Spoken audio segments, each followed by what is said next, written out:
All right, here's something I want to talk about today. I want to talk about marketing and why so many of us say that we suck at marketing. Our business isn't growing because we're not marketing. I'm terrible at marketing, therefore I'm making no sales and I don't know what to do. Here's the thing. I think that you have that feeling because, well, like most of us, it's overwhelming, right? Like marketing feels overwhelming. I think it's a skill that you can build upon. I think a lot of people have it innately, right? They can just do it and it's without even a thought of marketing. But I feel that marketing comes in many flavors.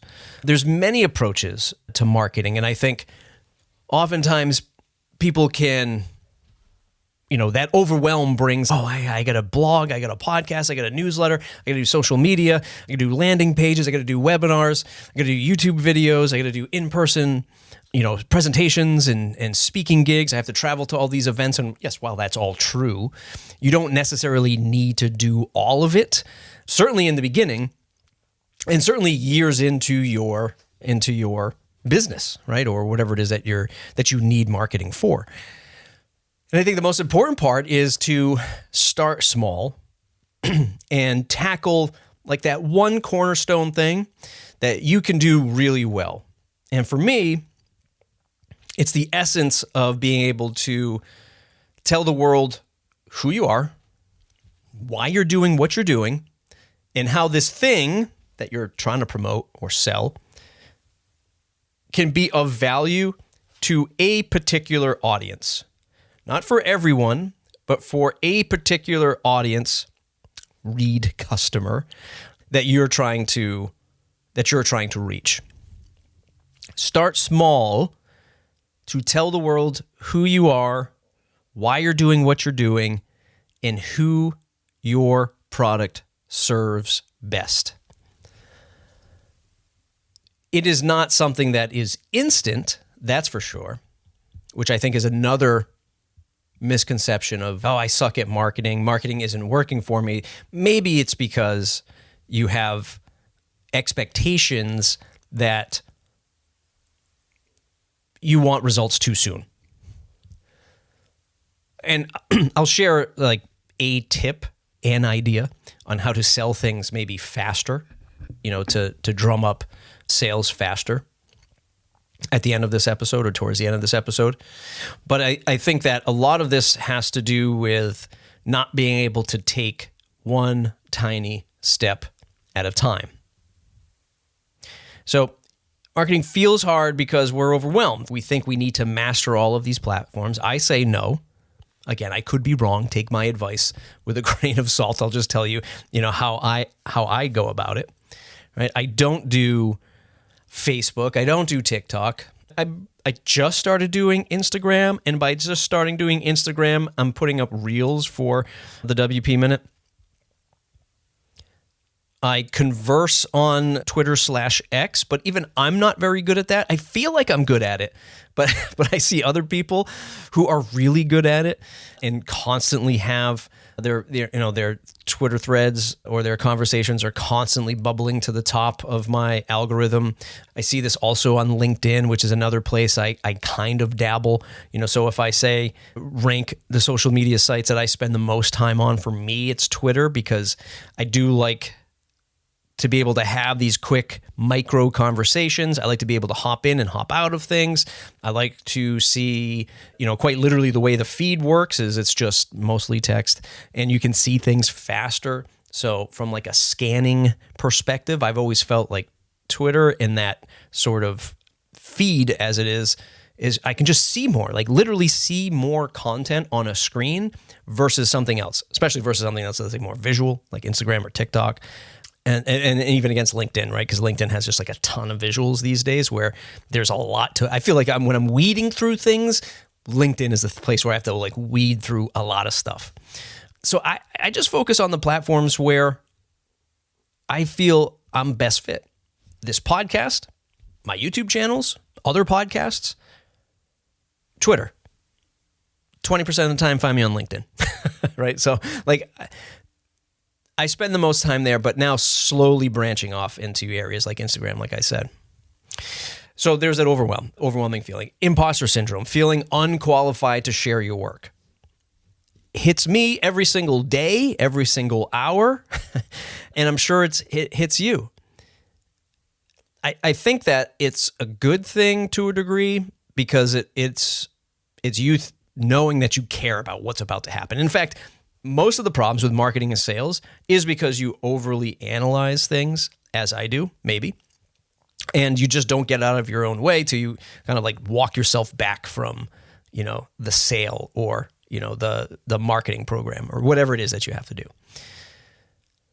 So you feel that way, but the best piece of, advice that I have is just a quick story from when I was, growing up, and I was in, I think it was high school. The early days of high school, we had this career program.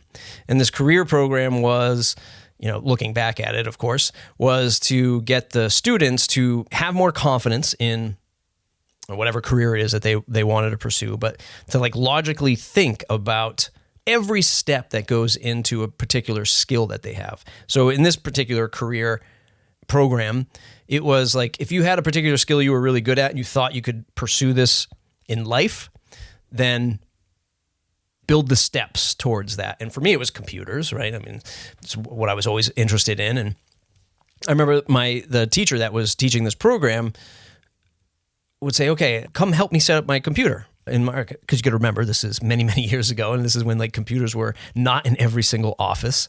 So we had to, set up computers back in the day, which included a printer with every computer.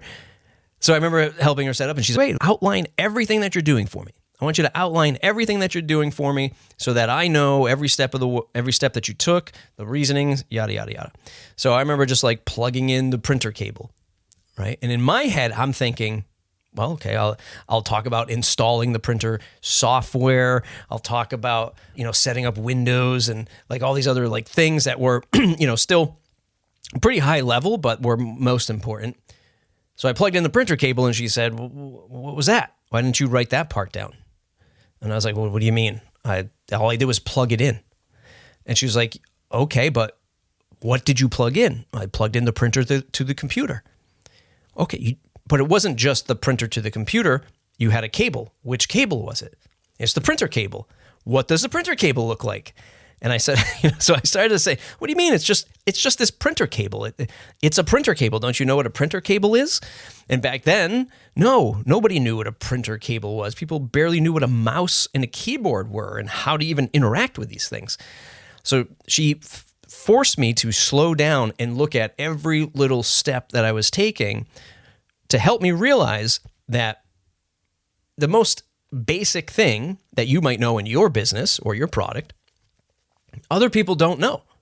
So it's very easy for you to glance over this and keep moving and not have to explain what a printer cable is and a printer cable port and how the printer cable is shaped and what a printer cable does by communicating data to the printer to the computer. Like, these are things that you don't want to just take for granted. And that has always stuck with me from like a marketing and sales perspective, where it's a bit of a blessing and a curse where I'm trying to explain every step of the way. And some people just want to get to the point, maybe even like this episode. But it's constantly looking at the areas that I might take for granted and making sure that my potential end user, customer, audience member, they know as much about it as I do, before we get to the next step. And I think that, like, when you start to break down your knowledge of a particular topic, I mean, you're building a business around whatever service or whatever product you're putting out, like, to look at that and go, no, I am, like, this imposter syndrome thing is foolish because I'm valuable. I get what I'm doing here, and I'm building something that's going to solve this problem. Therefore, I should have the confidence to talk about it. So I think you can chip away at the imposter syndrome every time you take that next step, whether that's that new blog post, whether that's that new podcast episode, it's that new tweet. It's not something that's going to just happen immediately. You don't just solve imposter syndrome. You don't just hear me say, get that imposter syndrome out of here, and let's move on with life. It's going to take time, but when you know that every step of the way is inching you further and further away of that imposter syndrome, then you just have to put in the effort. That's simply all like I'm asking. It's the only way that I know how to do it. And as many thousands and thousands of steps away I am from imposter syndrome, it still hits me for sure. But I recognize it, and then I say, okay, let me dial it back, and let me understand like the things I'm really confident in.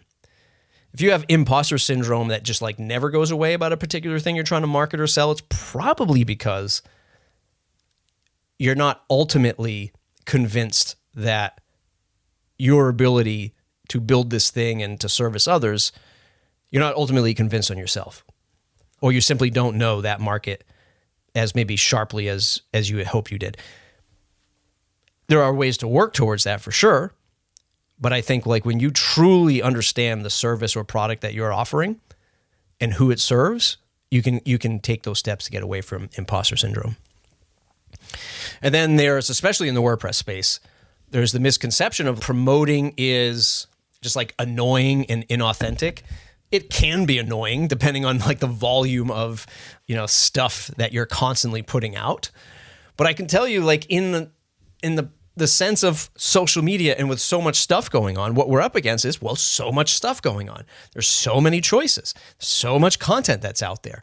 Your promoting of a product or service probably isn't being seen, right? And especially if it's not, clever or engaging, like people aren't going to see it. So even if you just want to practice saying, hey, my stuff is on sale today for $29 off, and you promote that on Twitter, just do it. And then do it again the next day, and do it again the next day. I'm not saying it's easy.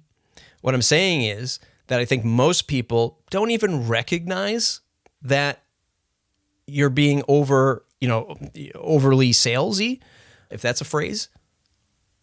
And I think it's just like when you're doing it from a disingenuous perspective, that's the thing that people catch on to, right?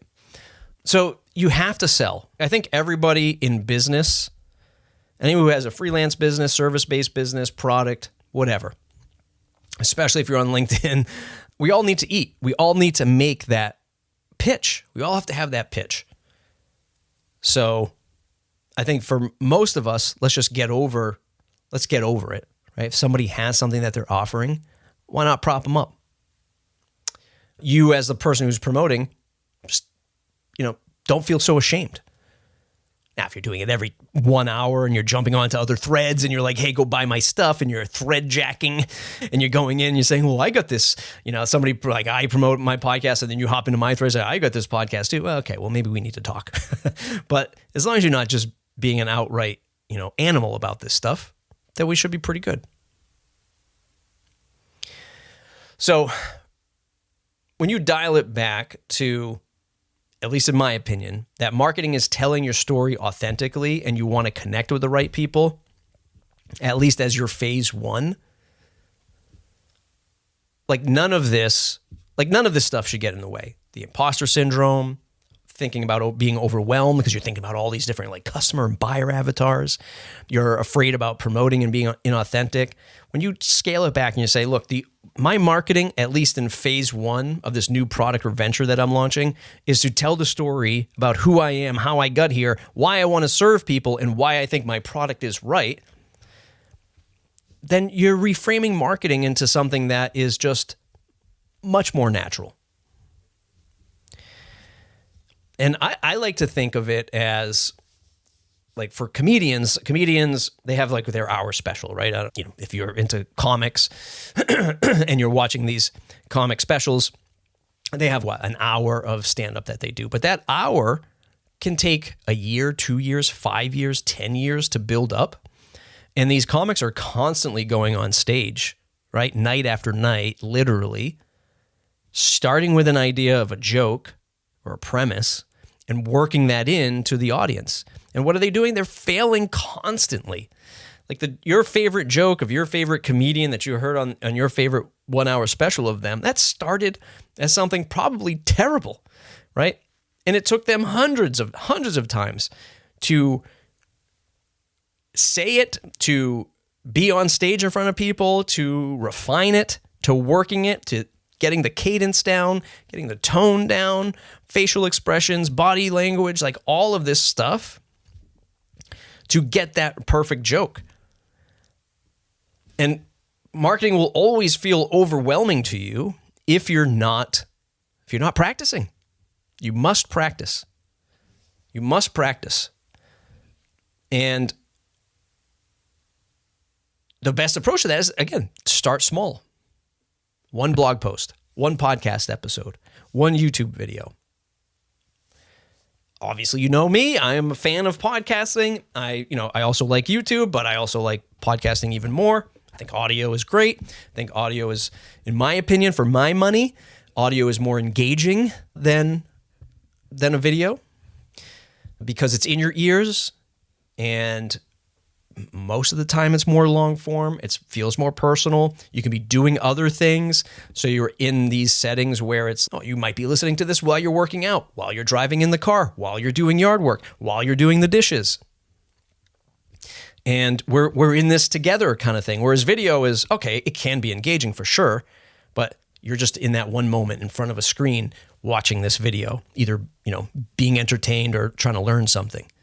So yes, that's also great too. But I love podcasting.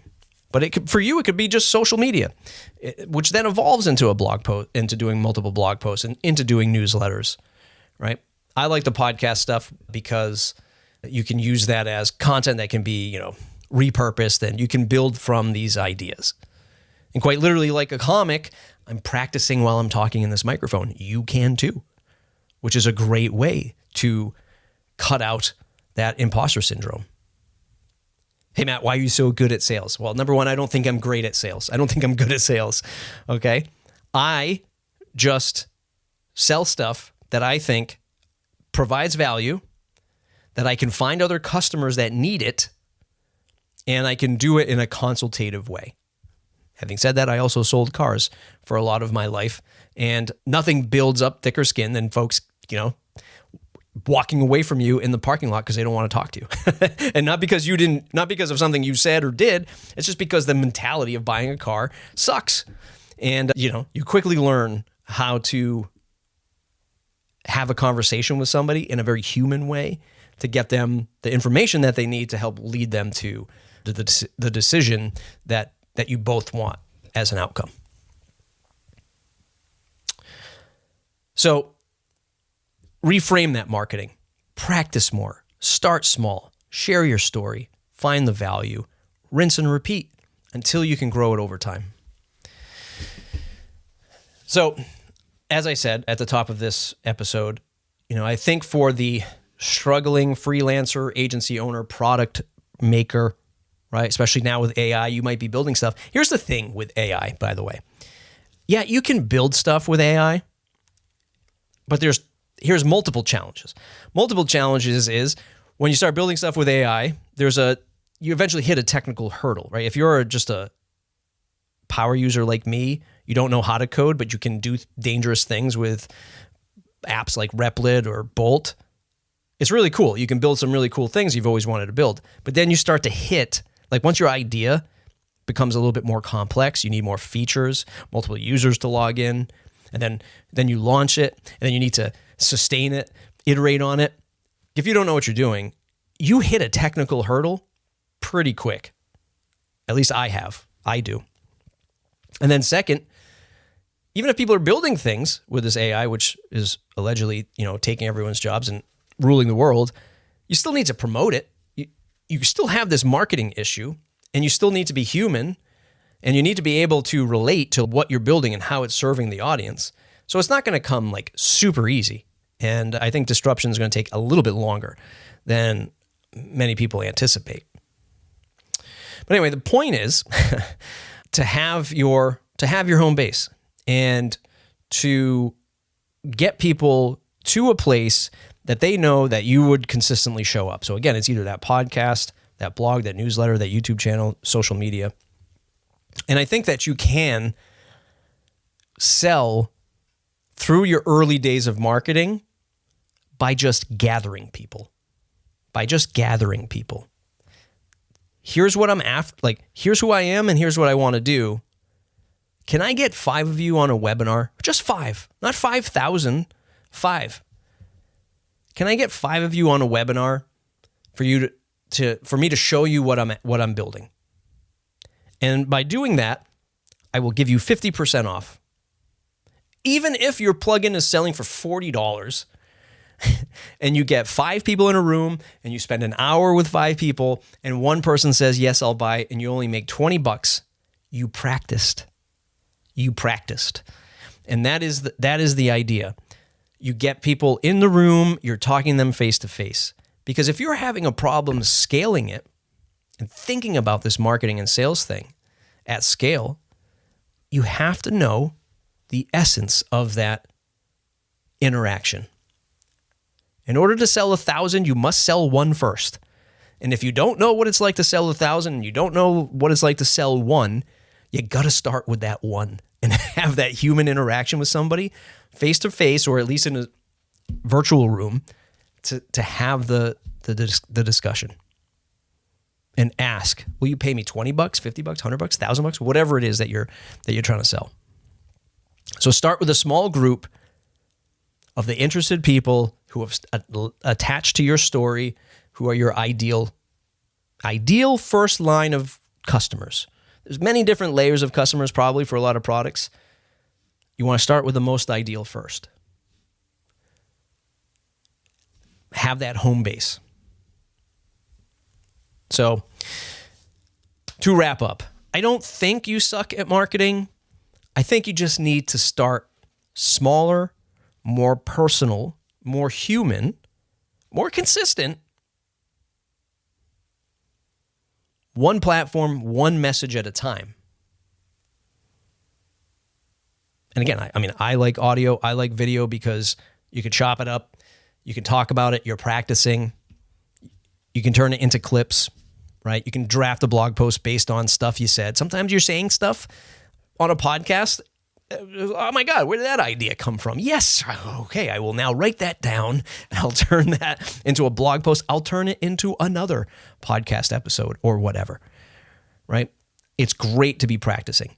One person listens week 1, 2 people listen week 4, right? That's the expectation. But then that compounds over time. And when you're showing up time and time again, instead of just like this spray and pray mentality, when you show up consistently, that's when that compounds even faster and even greater for your business or your brand. People understand who you are, what you represent. Now remember, I'm coming at this as the person who's just like afraid of marketing and sales, and just kind of like break that shell. There are those of you that are just like, nope, just going to buy Google ads, throw $5,000 behind it. Okay, fine. Yes, that also works. Yes. You want more sales? Paid traffic. Don't want paid traffic, can't afford paid traffic, rather build an organic brand, trust, humanness in the age of AI. You can try what I did. So give yourself, challenge you listening to this 24 hours. Make something, make a blog post, make a podcast, make a YouTube video, tag me in it, at Matt Medeiros on Twitter or on LinkedIn. Let me know what you made. I'd really like to see it, and really to hear from any of you that this resonated with, because I hear it time and time again about people saying, can't do the marketing, can't do the sales. And I think it's just one step at a time. It's a long journey, but if you don't start it, it's never going to compound. And next year you're going to be saying the same thing, wondering why, the sales haven't picked up. So there is that. If you want to start a podcast, that's a fantastic way. I do have a resource on the WP Minute. It's not about starting a podcast. It's about being a podcast guest. So if you go to the WPMinute.com, scroll down to the footer. I'll also have this linked up in the show notes of this episode. It's Being a Podcast Guest mini course. You can sign up for that. It's free. I'm not selling you anything on the other end. It's just a free mini course, because I do get the question a lot about starting a podcast, about, my advice today about marketing and creating content to sort of get you out of that imposter syndrome feeling, start a podcast is a great way. Don't want to start a podcast? You don't have to. In fact, being a guest on a podcast is a fantastic way to do it. So check out that mini course. Other than that, my ask for you, my sell is if you want to join a membership that costs you only $5 for a lifetime, go to thewpminute.com/support. You can join the membership there. It's a way for you to join our Slack group for as minimal as $5 one-time donation to join this membership. There's a bunch of great WordPress folks in there. You don't have to be in WordPress. If you're in tech, in AI, in design, in development, and you're not using WordPress, we would love to have you even more, that outside perspective. When I look at all this advice or listen to all the advice I just gave you, like, my ask is simply, if you like the work that I do and my team does at the WP Minute and all the content I've been putting out for many years, if all of that is worth $5 to you, then we'd love to have you. thewpminute.com/support. It's also for me to say, like, man, if I put out all this content and nobody finds it worth $5, I might have to reconsider my lifelong journey as a content creator / consultant, because I might not be doing it right. thewpminute.com/support. Join the Slack group for as little as $5 for lifetime. That's my ask. We'll see you in the next episode. This was fun. MattReport.com, thewpminute.com.